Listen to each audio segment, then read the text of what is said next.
ready to infuse your automation workflows with the power of AI. Let's dive into connecting ChatGPT to N8n. First, open your N8n workflow where you want to integrate ChatGPT. Click the plus button to add a new node. This is where the magic begins. In the node selection menu, search for HTTP request node.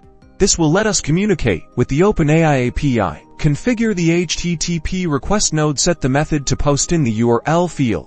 Enter the OpenAI API endpoint for completions. This is where we will send our prompt requests. Next, in the header section, add 2 entries: content type, set to application, JSON, and authorization. The authorization value should be bearer followed by your OpenAI API key. Make sure to keep the bearer before your API key. In the body section, enter the JSON payload that defines your ChatGPT request. You'll need to specify the model you want to use, like GPT-3.5 Turbo. Then, add your prompt, the max_tokens, which limits the response length, and any other relevant parameters. Add a function no. After the HTTP request no, use a JavaScript function to extract the text from the AP or response. This will make the generated text accessible in your subsequent workflow steps. Connect the function node to your desired output node.